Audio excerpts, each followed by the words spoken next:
Vitaj na mojom kanáli Obdivuhodný svet. Ivan IV. Vasilievič, známejší ako Ivan Hrozný, je rozhodne kontroverznou postavou v dlhej a bohatej histórii Ruska. Jeho vláda v rokoch 1533 až 1584 predstavuje kľúčové obdobie, kedy sa Moskovské kniežatstvo transformovalo na rozsiahle a centralizované ruské cárstvo. Ivan Hrozný sa zapísal do dejín ako panovník protikladov. Na jednej strane ako vizionársky reformátor, no tiež ako krutý tyran. Jeho skutky a rozhodnutia mali hlboký a trvalý vplyv na vývoj Ruska. Poďme si spolu rozpovedať jeho príbeh. Ale ešte predtým ťa chcem poprosiť o podporu tohto kanála jeho odberom a kliknúť môžeš tiež na zvonček, aby ti neušlo žiadne nové video. Podporiť ma môžeš na platforme Hero Hero, kde uvidíš všetky moje videá skôr a najmä bez reklám. A podporiť ma môžeš tiež členstvom na tomto kanáli. Ivan Vasilievič sa narodil 25. augusta roku 1530 ako syn moskovského veľkokniežaťa Vasilia III. A jeho druhej manželky Eleny Glinskej. Jeho detstvo bolo poznačené tragédiami a neistotou. Keď mal len 3 roky, zomrel mu otec a o 5 rokov neskôr aj matka, ktorá bola pravdepodobne otrávená. Malý Ivan sa tak stal sirotou na tróne, obklopený neúprosnými bojmi o moc medzi vplyvnými bojarskými rodmi. Tieto roky plné intríg, zrád a ponižovania mali na Ivanovú psychiku zásadný vplyv. Bol svedkom násilia, korupcie a nedostatku rešpektu voči svojej osobe. Vyrastal v atmosfére paranoje, ktorá ho prenasledovala po celý život. Už ako dospievajúci chlapec prejavoval sklony ku krutosti. Údajne hádzal zvieratá zo striech a vo veku 13 rokov prikázal hodiť jedného z bojarov, knieža Andreja Šujského, svorke psov.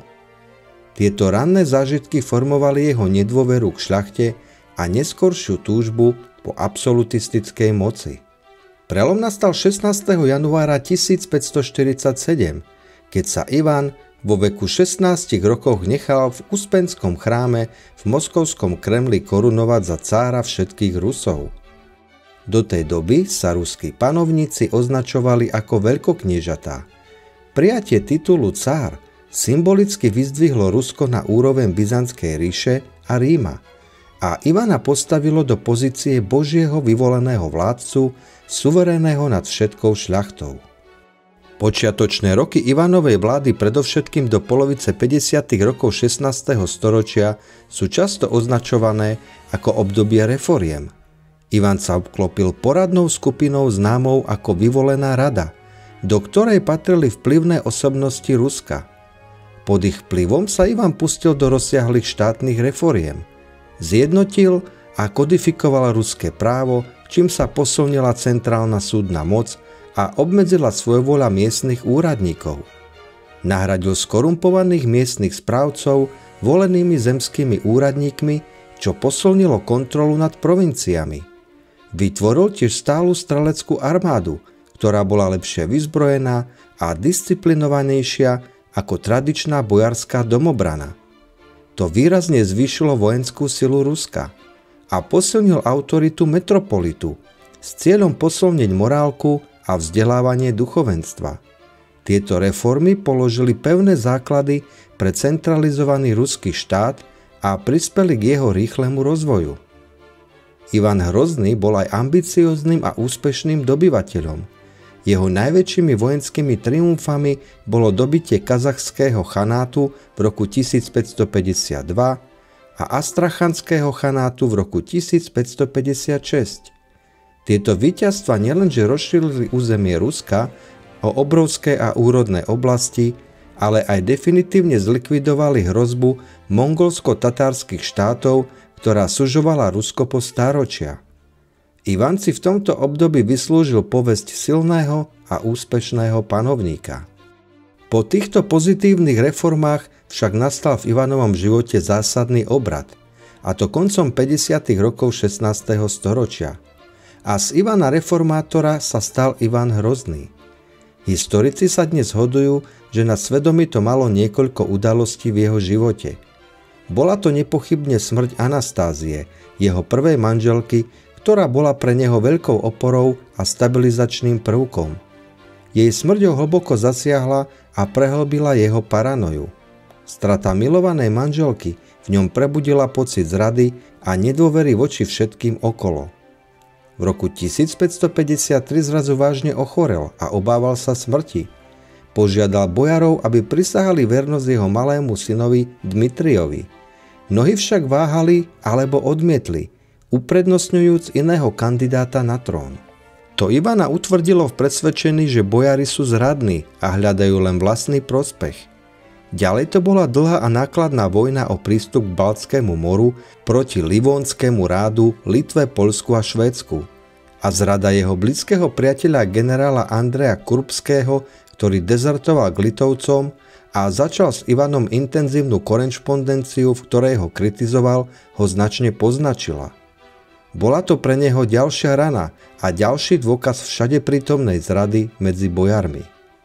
Po týchto udalostiach v roku 1565 Ivan Hrozný šokoval krajinu, keď sa stiahol z Moskvy a vyhrážal sa abdikáciou.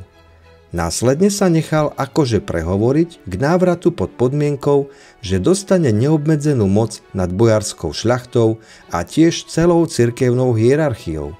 To viedlo k zriadeniu opričniny, obdobia masového štátneho teroru, ktorému definitívne vynieslo prezývku Hrozný.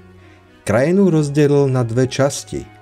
Väčšinovú časť, ktorá podliehala tradičnej správe a bojarom, a potom menšiu časť územia, ktorú si nechal pre seba a pre svoju osobnú kontrolu. Tu sa zriadila jeho osobná garda, ktorá slúžila ako nástroj jeho teroru. Takzvaní opričníci boli často nižšie postavení šľachtici, ktorí boli úplne oddaní cárovi, nosili čierne rúcha, jazdili na čiernych koňoch a k sedlám priväzovali symboly ako psie hlavy, čo bol symbol vernosti a pripravenosti hrísť cárových nepriateľov, a symbol metly, symbol zametania zrady a zradcov z Ruska. Ich úlohou bolo bezohľadne prenasledovať a ničiť všetkých, ktorých Ivan podozrieval zo zrady, najmä bojarov.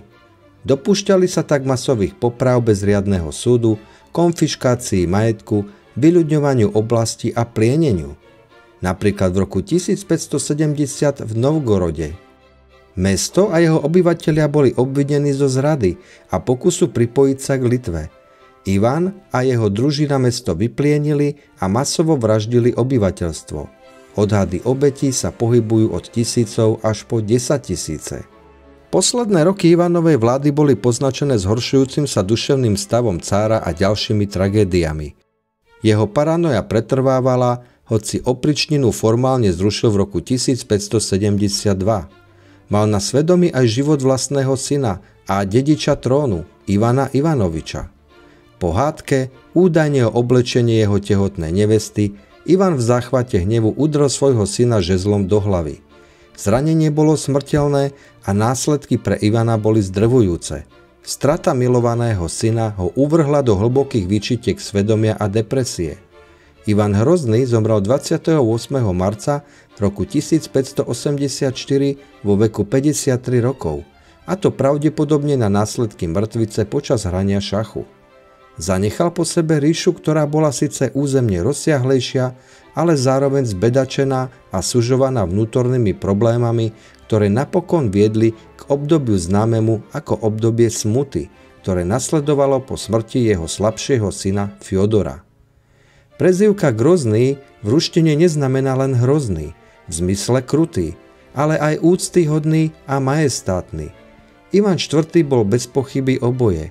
Jeho osobnosť a vláda sú neustále predmetom diskusí a reinterpretácií, čo svedčí o jeho trvalom a hlbokom vplyve na ruskú identitu a dejiny. Ak sa ti toto video páčilo, nezabudni na palec hore, nezabudni mi napísať do komentárov, čo ťa najviac zaujalo na tomto kontroverznom panovníkovi, a ja sa už teším na budúce.